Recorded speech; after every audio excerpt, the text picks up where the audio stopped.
Hello everyone and welcome to Sinful Gaming. I hope you're all doing well, I hope you're all staying safe, and most of all, I hope you're all fighting that war against the Grey. Today's video, we're going to talk getting started with Warhammer Age of Sigmar, and today we're going to take a look at the Lumineth Realm Lords, and in particular, the Ymetrica sub-faction of the army.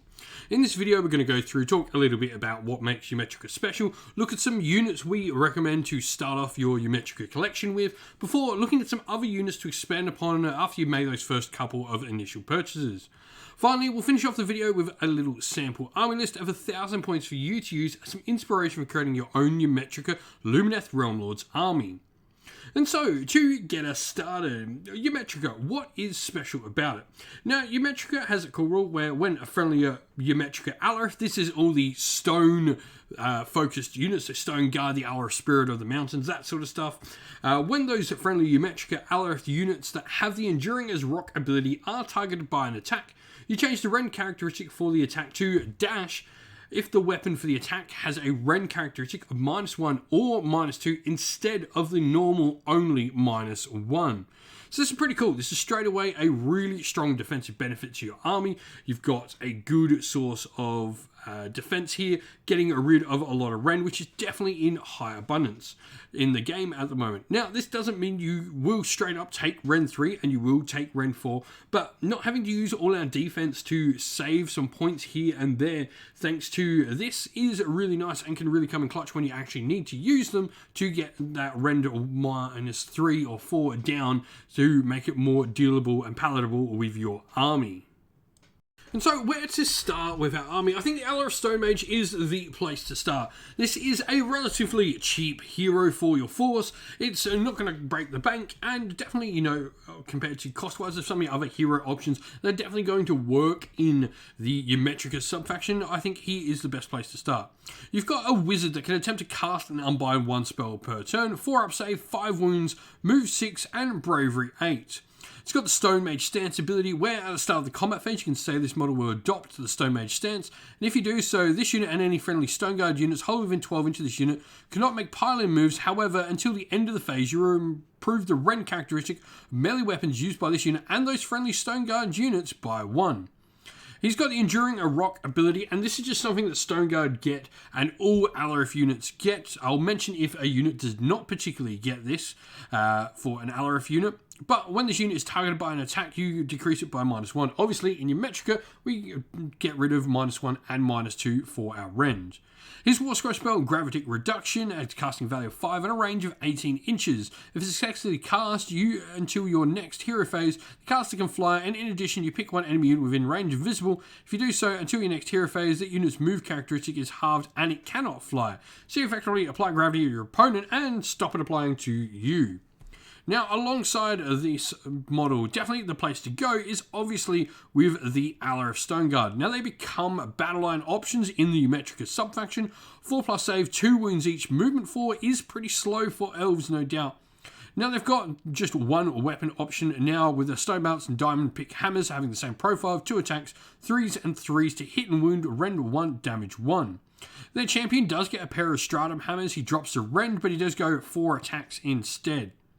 Now, the Standard Bearer as well, you can have 1 in every 5 models as a Standard Bearer, and this allows you to reroll failed battle shock tests for the unit. Their Crushing Blow ability allows if the unmodified hit roll for an attack by a melee weapon from this unit is a 6, it causes a mortal wound in addition to any other damage. And they've got a 4+ ward against mortal wounds while they're contesting an objective you control as well. Looking at where to go next though, and definitely the Alarith Spirit of the Mountain is where I like to look next. You've got 14 wounds on a 3-up save, movement 6, a bravery 10. The Stone Heart World Hammer, 4 attacks, 3s and 2s, Rend 2, and a damage of 5 to start with is pretty nice. Some extra damage in there from the Cloven Hooves, and even some range damage from its Geomantic Blast as well. The All But Immovable ability allows when this unit does not make a charge move to get +1 to its attack. The Stone Heart Shockwave ability allows at the start of your opponent's shooting phase and at the start of the combat phase you can pick an enemy unit within range of a Shockwave visible ability, and then the range of the unit's Stone Heart Shockwave ability is shown on the damage table above, so this will start at a nice healthy 12 inches. If you do so, you subtract 1 from hit rolls for those units. Stone Mage Symbiosis, if you've got a Stone Mage nearby or your Alarith, you'll be able to fight in your top bracket regardless of how much damage damage you've taken, and it can also use a command called Faith of the Mountains. This command allows you to, at the start of the combat phase, give +1 attack to one of your friendly Stone Guard units. Pretty nice stuff all round. Now we do have a named character variation that actually comes inside the same box set of the Alarith Spirit of the Mountain. And this is Avalanor, the Stoneheart King. Now, unlike the Alarith, who is just a behemoth, he is a character behemoth for the army. Geomantic Blast is pretty much the same, though he has Fire Steel Hammers instead, which are 6 attacks, 3s and 3s, rend 2, damage 5. So still a massive amount of damage. On top of this, his Fire Steel Hammers, if he ever gets a 6 to hit with them, he causes a mortal wound in addition to any other damage. His Guardian of Hish rule allows you to subtract 1 from hit rolls made by enemy units within range of his ability, and he's got Stone Mage Symbiosis, all but immovable, just like the regular Alarith. However, his cool Unshakable Faith on the Mountain allows you to apply it to up to 3 Alarith units, that +1 attack, and not having to spend a command point for the second and third use. Now, we do have an interesting option that you could bring into the force, and that is Lirio Ulthrale. Lirio Ulthrale is a named character Lord Regent model that's actually from Ymetrica. 3 up save, 6 wounds, and he's got a couple of cool weapons. His Demon Bane Lance here is 2 attacks at 2s and 2s, round 1 damage D3, along with the Regent's Sword as well for another 5 attacks at 2s and 3s, round 1 damage 2.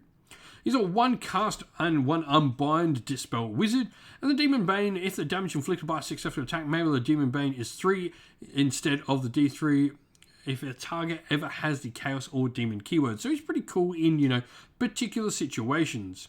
His Voice of Tyrion ability allows you to use a command ability free per battle round to a friendly Ymetrica unit as well. And he can do some other cool things like a normal Lord Regent can, like the Greater Power of Haish spell, allowing you to use on multiple units up to D3 for getting those mortal wounds out of your regular sort of Venari units.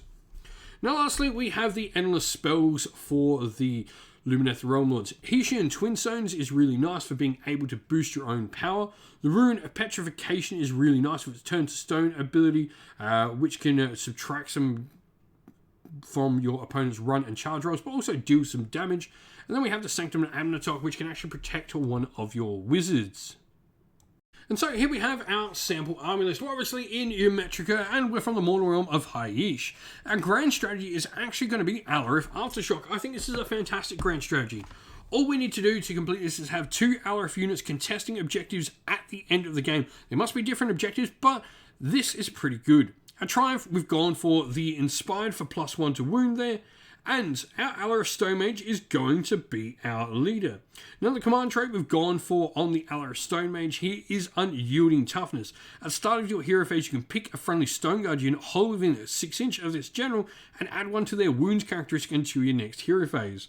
Another cool one I do like is I do actually like the Technically Attuned, able to add an extra attack to your Spirit of the Mountains Geomantic Blast, which can, 2 attacks, all of a sudden damage D6 can make it a lot more reliable. And, Enduring for +3 wounds, I don't think there's really a bad command trait. Some of them are certainly better than others, and I definitely like Unyielding Toughness the most, but I can definitely see use for the others. Now, artifacted power-wise, we've gone for the Molten Talisman. You add 1 to the wound rolls for attacks made by melee weapons by friendly Alarith units, wholly within 12 inch of the bearer, if the bearer did not make a charge on the same turn. Pretty cool, because, when is our Stone Mage going to be charging? Now, his last thing is we've gone Unbreakable Stoicism for the spell. We've given the Alarith Stone Mage here. What this does is, if we have a casting value of 7 and a range of 12 inch, we pick a friendly Stone Guard unit, hold within range and visible to the caster. And until your next hero phase, their mortal wounds trigger on a 5 instead of 6. Now, alongside him, we've got our battle line, which is going to be 3 units of Alarith, the Stone Guard, 10 1 unit and 2 units of 5. Lastly, we have an Alarith Spirit of the Mountain in there as well, and all those Stone Guard are in Bounty Hunters. I think they're really good at holding objectives already with their ability to get the ward save, so I don't think we really need to worry all too much about the holding potential, because if we can get this Bounty Hunters on, and we can really increase the damage plus the other bonuses from like the Spirit of the Mountain, give +1 attack, and also trigger mortal wounds on better results and stuff like that, I think we can really turn these Stone Guard units into some decent fighters for the army. We're 980 points out of 1,000, so this means there's a good chance we are going to get that +1 wound. I know this is the same as the ability we're already going to be able to get. But I do think, having this ability to give +1 a wound out on, say, a flank, or indeed if our Stone Mage gets picked off, is really nice. 1 out of 2 reinforced units, no allies, 57 wounds is pretty solid for this points value, and 5 drops. If you've got some ideas for your own Ymetrica army, you're using the Stone Guard in Lumineth Realm Lords, let us know down in the comments below what you're going to get up to with them. Well, that's the end of the video. Thank you all for watching. We hope you enjoyed. If you did, please don't forget to leave a like and subscribe to the channel. And also, drop us a comment down below letting us know what you enjoyed about the video. If you'd like to come and chat more with me and other members of our community here at Cinderful Gaming, you can do so on our Discord server, which is linked down in the video's description. If you'd like to help support the channel more, you can do so either by Patreon or YouTube members, or going to our Teespring store, all of which are linked down in the video's description as well. As a special thank you to our patrons and YouTube members, we'd like to give you all a shout out. So, a special Patreon shout out to Christian Weir, Soren, Kenny Lyle, Aaron Shot First, Andrew Bowen, Nathan Fee, The Rising Ape, Q Dynamic, Anthony B, JJ Austrian, Average Wargamer, Domir, Mark Harvey, James Cader, Derek Bloobs, Benjamin Suarez, and Red Martin. And as thank you to our YouTube members as well: Green Roots Gaming, Kenton Young, Ronya, Lock Lorick, The Johnny84, David Ellsworth, Wolfric Nick, Broken Chef, Ariana Edwards, Revenar, Pink, Nico Fire, Robin Mankiller, Monty's Tabletop Terrain, John Castle, and Davis Wire. Special thanks also to Lady Witchfox Art, who does all the amazing artwork you see on the channel, like you can see pictured here on this slide. Thank you once again for watching, everyone. Stay safe, stay well, and most of all, keep fighting that war against the Grey. Ciao for now.